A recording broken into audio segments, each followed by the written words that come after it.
Que mais, mandíbula? O Marcelo, ele fala aqui que aprendeu muita coisa na Bola de Neve, mas que no momento escolheu receber ajuda em outro local.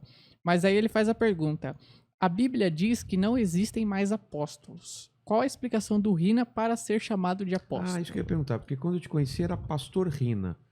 E hoje é apóstolo. Qual é a diferença? Todo apóstolo é pastor? Vamos explicar isso então. Na verdade, a afirmação que ele fez, ela não é bíblica. A Bíblia nunca afirmou que não existe mais apóstolos. Na verdade, você tem os apóstolos do Cordeiro, que são aqueles 12 que foram testemunhas de Jesus, andaram com Jesus, foram escolhidos por ele.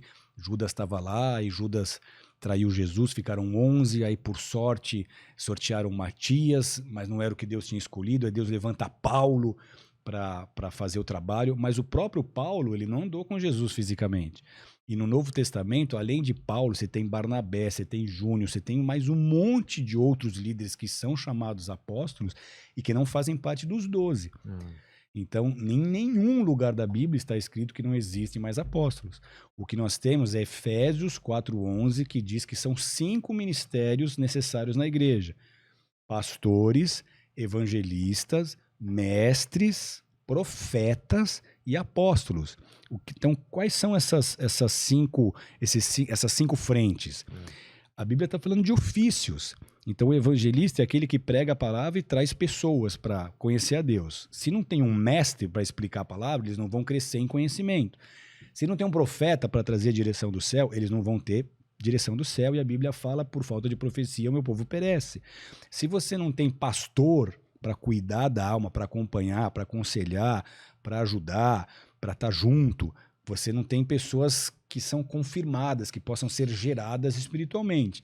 O apostolado é um desses ofícios. O apostolado é um ofício de governo. O apóstolo é aquele que organiza toda essa dinâmica da igreja e também é aquele que tem uma unção para romper, para ir, para plantar novas igrejas. Ah, tá. Então, o que é o termo apóstolo? O termo apóstolo era um termo militar, usado tanto pelos romanos como pelos gregos, para designar comandantes de embarcações que saíam navegando para procurar novos territórios e novas terras. Então, ele é um enviado com autoridade para estabelecer o governo.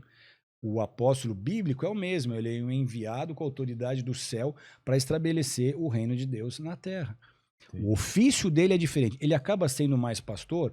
Talvez, porque você tem combinação de dons. Você tem pessoas que são mais evangelísticas, mas também são mestres. Outros são pastores e são mais proféticos. Mestre seria um professor? É um professor, exato. Então, quando eu tô dando uma aula de segunda-feira, ali eu estou sendo um mestre.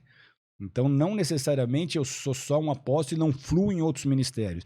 Dependendo da necessidade, você vai vestir o manto do mestre ou o manto do pastor. Eu pastoreio pessoas até 2, 3 da madrugada nos dias que eu paro para aconselhar. É aconselhar. Senta aqui, Vilela, o que está acontecendo? Como é que está seu casamento? Aí você vai contar, vai chorar. De madrugada. Então esse é o ofício pastoral. O ofício apostólico é outro. É o ofício que organiza a igreja para o seu desenvolvimento, para o seu crescimento, para plantar novas igrejas, para formar líderes, para formar ministérios e para organizar essa mecânica. A gente falou em profecia, que tem o dom da profecia, que eu posso receber, você pode receber. Agora, o termo profeta, é possível terem novos profetas? A pessoa, eu sou um profeta. Sim, com certeza, porque tanto o apóstolo quanto o profeta são ofícios bíblicos. Mas a pessoa, a função do profeta é falar sobre tempos futuros, é isso? Normalmente, você vai ter um quê de futuro nas profecias. A profecia é basicamente uma revelação daquilo que está por vir. Mas tem que se haver o entendimento da diferença entre o dom profético e o ofício profético, o ministério profético. Nem todas as pessoas que possuem o dom da profecia são profetas. Então, se você tem o dom da profecia, Deus pode te usar para falar com um terceiro.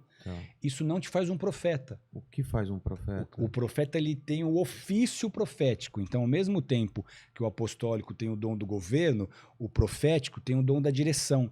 Então, vamos exemplificar de outra forma. Você está lançando uma flecha num arco. O apostólico é a força que vai puxar essa flecha, que vai lançar essa flecha. O profético é a força que direciona o lugar para onde essa flecha vai ser lançada. Tá. O profético revela os desígnios de Deus na terra. O apostólico trabalha para que esses desígnios se tornem concretos. Não tem nenhum que tá acima do outro. Não. É Na verdade, você vai ter textos que podem ser interpretados como, poxa, primeiramente os apóstolos, depois os profetas. Tem textos que dizem isso. Mas é uma família, é um time, é um corpo trabalhando em prol do mesmo objetivo.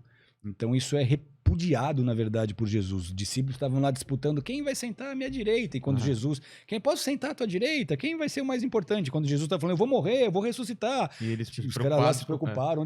Então a gente não está preocupado quem é quem ou onde a gente vai sentar. O que a gente precisa é diminuir para ele poder crescer. Entendi. Ok? Entendi. Ficou bem claro. O Guilherme Haas, ele fez 3 comentários aqui. O primeiro falando que esse é o melhor podcast de todos. Olha só, Rina. Pra gente. Parabenizando o Vilela por abrir espaço pra palavra.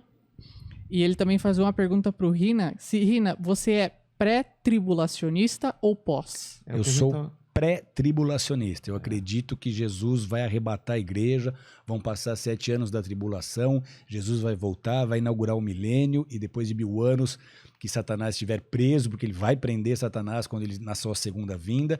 E depois desses 1000 anos, Satanás vai ser julgado e aí todos serão julgados conforme as escrituras. É nisso que eu creio. O que é pós-tribulacionista? Pós-tribulacionista é aqueles que creem que todas as profecias se cumpriram lá com o Império Romano destruindo Jerusalém, que agora a igreja vai pregar o evangelho, com essa pregação a gente vai dominando tudo e aí Jesus volta para um reino que já está estabelecido. Por isso que é pós. Já aconteceu a tribulação e agora... Então eles não veem um milênio como um período de 1000 anos, eles veem um milênio como uma era em que a igreja começa a pregar o evangelho até a gente dominar tudo e Jesus voltar.